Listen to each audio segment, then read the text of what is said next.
The NCAA denies Noah Shannon's appeal. He's done for the season, and his Iowa football career is over.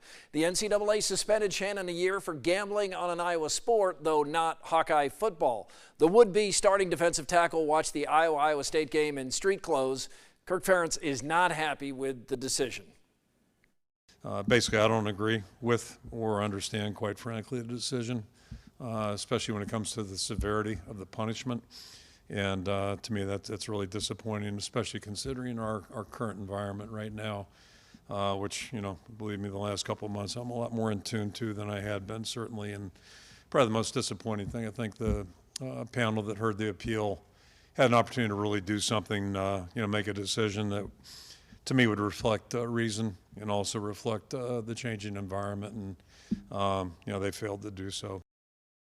Shannon says, quote, "I want to apologize to the fans and everyone who supports Iowa football. I made a mistake, and I have taken responsibility for it. I am heartbroken that I will not be able to play alongside my brothers again."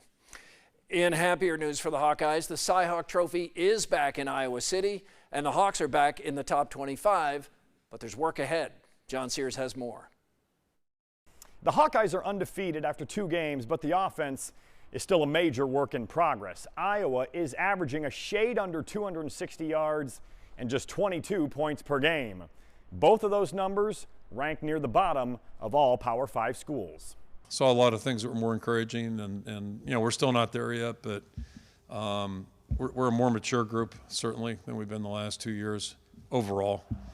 And yeah, so it's just, you got to keep going. And you know, last week was a unique challenge, the kind of defense they play. I think we've grown definitely from week 1 to week 2, and that's just the way Coach Ferentz and this program work. You know, we're not going to be perfect at the beginning of the season, but towards the back half, we're going to be playing our best football. So that's what our goal is. Something that happens within Iowa is a lot of growth is in the month of September. So just continuing to push the urgency and all that type of stuff. And I feel like in week 1 and week 2, we were equally as close to like a couple plays away from being the offense we want to be. We're continuing to take steps. I think one of the biggest things that we were talking about after our first week was just kind of stuff that we can control. And I think, you know, we had a lot of false starts the first week. We had some, you know, stuff that was in our control that we didn't do a very good job of. And, you know, we were able to clean all that up. The Iowa offense has one more chance to take a step forward before Big Ten play starts.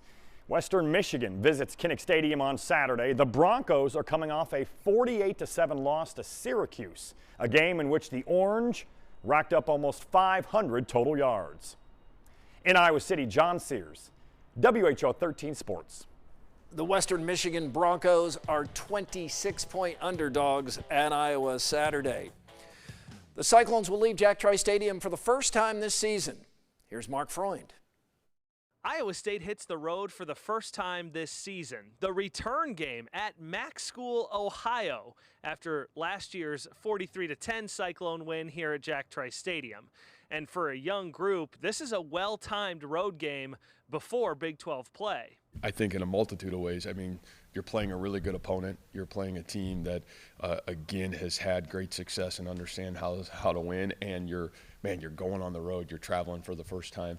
Yeah, I think it's huge. It is like our first big obstacle compared to playing at home and going on the road to a MAC team that is really looking forward to play us. And I think that, you know, it's going to be a good experience for a lot of us. I think especially for the younger guys, get, you know, an away game under their belt before we hit the long haul into the Big 12 conference. You know, they're D1 athletes, so like they step up. They're here for a reason. So you know, you just kind of show them what to do, and the young guys can do it. If they follow you the right way, like they'll be all right. It's probably there's some of the first times going out there and starting at a road game, so it's gonna be a challenge for everybody.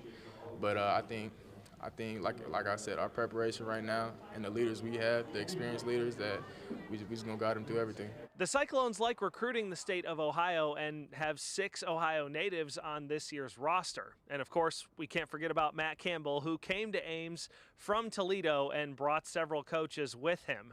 There will be plenty of homecomings come Saturday.